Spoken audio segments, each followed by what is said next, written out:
Hello, good morning students of first year during COVID period.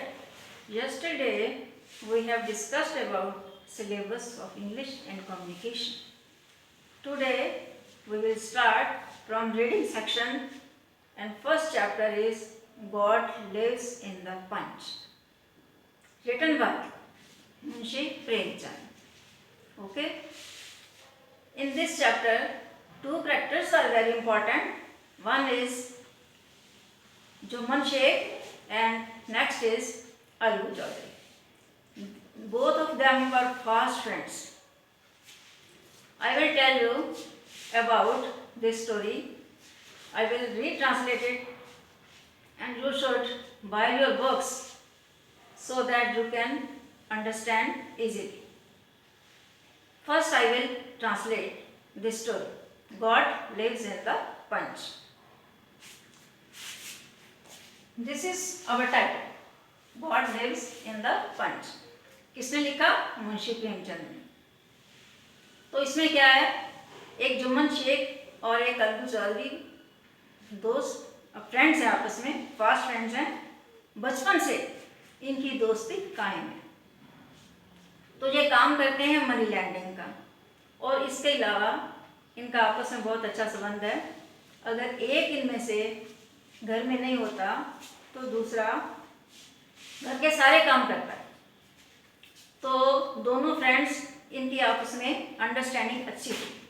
तो एक बार ऐसा होता है कि एक इनमें से एक अपनी किसी हज यात्रा पे गया हुआ था. तो पीछे से क्या हुआ, दूसरे ने उसके घर का काम संभाला और पूरी अच्छी तरह से उनका काम चलता रहा. एक बार इन दोनों में खटपटी कैसे हो गई, क्योंकि जुम्मन शेख की एक आंटी थी, मामी थी उसकी रिश्तेदार. तो उसने क्या किया, अपनी सारी प्रॉपर्टी जुम्मन के नाम ट्रांसफ़र करवा दी और ये शर्त रखी कि तुम मेरी देखभाल करोगे बुढ़ापे में. तो पहले तो जुम्मन शेख बड़ा अच्छा था, अच्छा बर्ताव था उनका. लेकिन जब उनकी डील फाइनल हो गई, प्रॉपर्टी उसके नाम ट्रांसफ़र हो गई, तो क्या हुआ, इनका व्यवहार बदल गया. कैसे बदला, इसकी पत्नी जो करीमन थी वो तो मामी के साथ बहुत ही बुरा व्यवहार करती. ओके. तो इसके बाद क्या हुआ, उसकी जो मामी ने एक बार कहा कि अगर आप मेरे साथ ऐसा व्यवहार करोगे तो मैं आपके साथ नहीं रहूँगी और मुझे क्या किया जाए, अलग से भत्ता दिया जाए. तो उसके बाद जुम्मन शेख ने भी जब उसने शिकायत की तो जुम्मन शेख कहता है कि घर के कामों के बारे में मेरी पत्नी ध्यान रखती है, वो अच्छा जानती है. समझ आ रही है आपको सबको? तो इसके बाद जब उसने ऐसे बर्ताव किया तो उसकी जो मामी थी ना, वो इस तरीके से उससे डील करती थी कि उसको जो रोटी जब देती थी तो उसके ऊपर क्या करती, जहर पूरा घोल देती. कैसे? शब्दों का जहर, विष घोल देती, जो उसकी मामी को बर्दाश्त नहीं था. उसने डरावा दिया कि मैं ये केस पंचायत के पास रखूँगी. तो अब जुम्मन शेख कहता है क्योंकि हम दोनों फ्रेंड्स हैं और वो दोनों पंच थे, तो उन्होंने कहा कि जो भी फैसला होगा वो मेरी तरफ होगा, क्योंकि सब लोग इसके सिक्के को मानते थे, सब लोग इसको अच्छा समझते थे. तो इसके बाद उन्होंने कहा कोई बात नहीं, आप कर दो फैसला, तो मेरी तरफ होगा. उसको पक्का विश्वास, ओवर कॉन्फिडेंट पर्सन था. तो जब उसने पंचायत के सामने ये फैसला करने के लिए उनको केस दिया तो उसकी मामी ने किसको नॉमिनेट किया, उसके दोस्त को, अलगू को. अब वो अलगू कहता है कि तुम मुझे कर रही हो, इसका क्या फायदा, आप जानते हो कि मैं इसका दोस्त हूँ, तो फैसला कैसे होगा.